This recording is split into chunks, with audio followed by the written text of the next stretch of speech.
आज सवेरे उठने के बाद से ही रश्मि को कुछ ठीक नहीं लग रहा था। एसिडिटी भी हो रही थी, लगता है फिर से प्रेगनेंसी।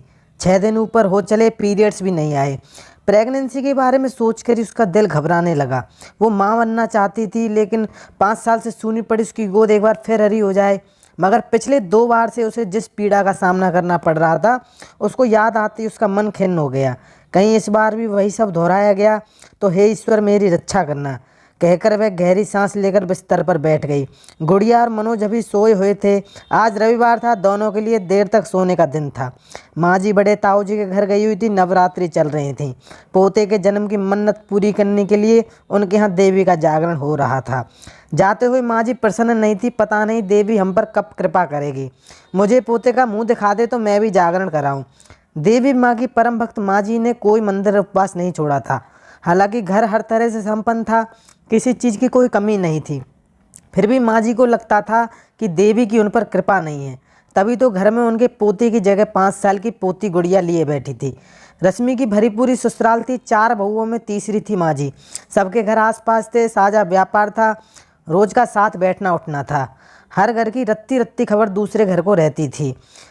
बाकी घरों में देवी माँ की असीम अनुकंपा थी, क्योंकि खानदान की सभी बहुएं बेटे जन रही थी सिवाय रश्मि के। 5 साल पहले गुड़िया को जना था, उसके बाद 2 प्रयासों में लड़के को गर्भ में धारण करने में असफल रही थी। इसलिए रश्मि अपनी सास की नज़रों में हीन व तिरस्कृत थी।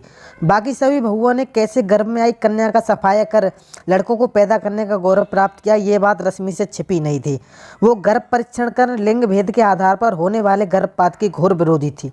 आखिरकार उसके पापा और उसने उसकी बहन को बड़े लाड़ प्यार से पाला था, अतः ऐसी नीच मानसिकता के बीज उसके दिमाग में नहीं पड़े थे।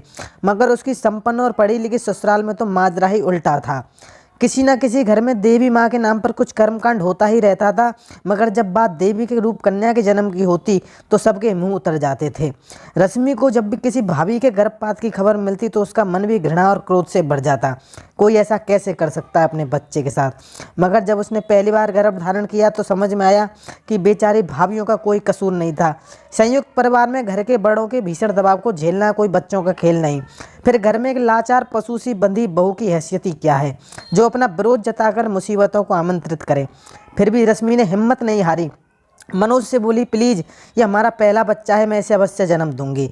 मैं तुम्हारी मनोस्थिति समझता हूँ रश्मि, मैं ये तुम्हारा ही नहीं मेरा भी है। माँ को तो मना लूँगा, मगर रिश्तेदारों की फौज जो है उनसे कैसे निपटूँ। मनोज भी परेशान था। चाहे जो भी हो मैं सोनोग्राफी नहीं कराऊंगी, जैसे भी हो माँ जी को मनाना ही पड़ेगा, रश्मि बोली।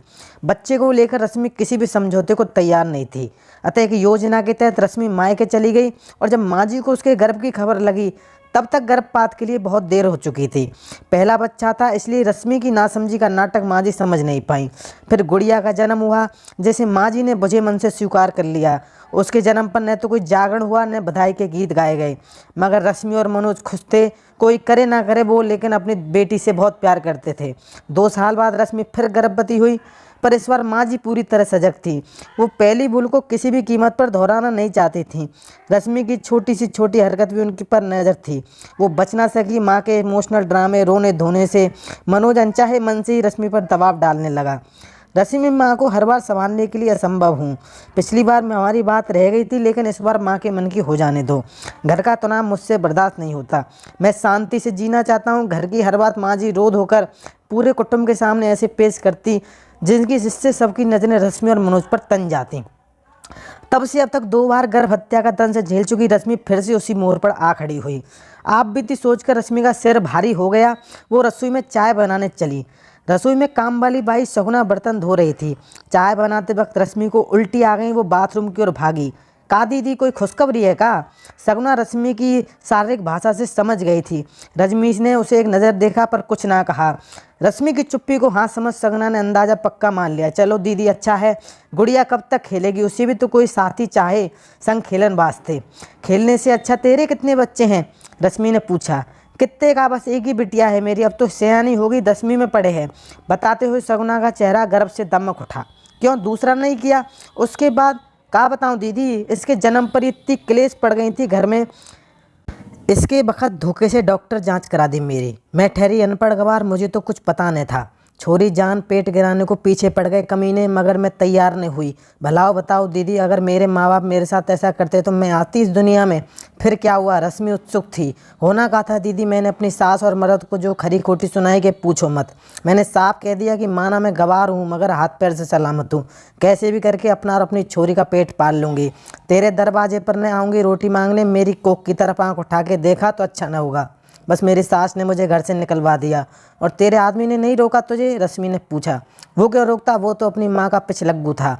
मैंने भी सोचा परे हटाओ ऐसे मर्द को जो दुख दर्द में काम न आए। जो अब काम न आए तो बुरे वक्त पे क्या काम आएगा। बस दीदी अब तो खुद कमा खा रही हूँ और बिटिया को पढ़ा लिखा रही हूँ।